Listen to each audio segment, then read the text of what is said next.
جب مال اپنے نصاب سے اوپر ہو جائے تو اس پر زکوٰۃ لازم ہے، 2.5% زکوٰۃ ہے، اور اس سے زیادہ بھی دینا یہ بہتر ہے اللہ کے نزدیک، اور یہ تقویٰ کے زیادہ قریب ہے۔ کم از کم زکوٰۃ ہے اور جتنا ہو سکے مال میں سے نکالو۔ حضور اکرم صلی اللہ علیہ وسلم نے فرمایا، اے مسلمانوں، یہ نہ سمجھنا کہ زکوٰۃ ادا کر دیا تو تمہارا حق ادا ہو گیا مال کا، بلکہ تمہارے مال میں زکوٰۃ کے علاوہ بھی اللہ کا حق ہے۔ پھر آپ صلی اللہ علیہ وسلم نے یہ آیت پڑھی، وَآتَ الْمَالَ عَلَىٰ حُبِّهِ ذِوِي الْقُرْبَىٰ وَالْيَتَامَىٰ وَالْمَسَاكِينِ وَابْنِ السَّبِيلِ، آخر تک۔ اور قرآن میں بار بار آیا ہے انفقوا کہ خرچ کرو خرچ کرو خرچ کرو۔ صحابہ اکرام نے سوال کیا، آخر کتنا خرچ کرے؟ تو آپ صلی اللہ علیہ وسلم نے فرمایا کہ جو بھی تمہاری ضرورت سے زائد ہے خرچ کر ڈالو، دے ڈالو اللہ کی راہ میں۔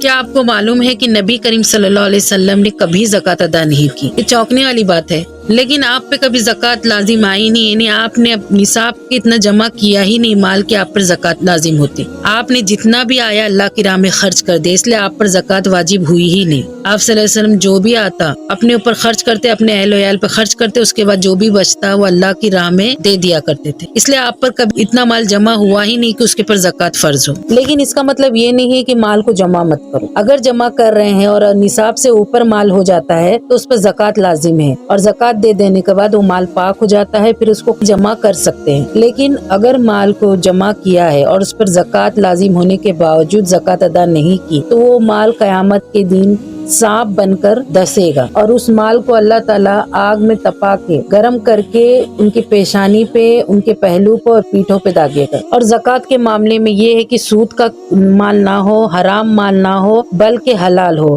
یعنی حلال مال سے زکوٰۃ ادا کرو۔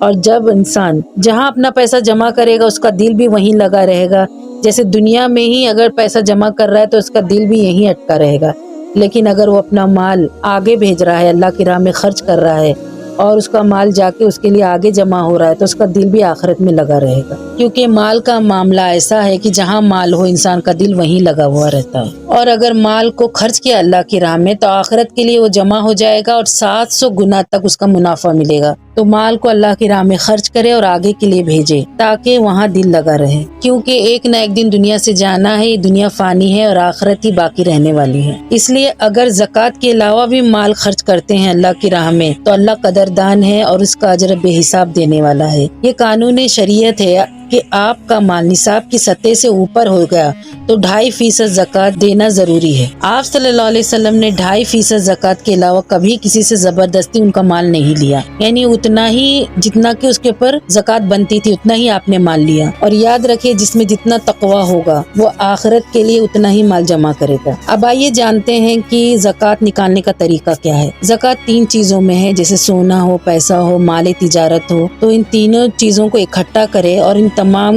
مال کو جمع کر کے ان کا حساب لگا کر، یعنی اس کی مارکیٹ ویلیو کیا ہے اس کا 2.5% زکوٰۃ نکالنا ہے، ان کی قیمت نکال کر، یعنی ان کی قیمت مارکیٹ کے حساب سے نکال کر اس کا جو بھی بنتا ہے 2.5% وہ زکوٰۃ نکالنا ہے۔ آخر میں اللہ سے دعا ہے کہ اللہ ہمارے دلوں میں سے مال کی محبت کو کم کرے اور زیادہ سے زیادہ اللہ کی راہ میں خرچ کرنے کی توفیق عطا فرمائے۔ وآخر دعوانا ان الحمد للہ رب العالمین۔ السلام علیکم۔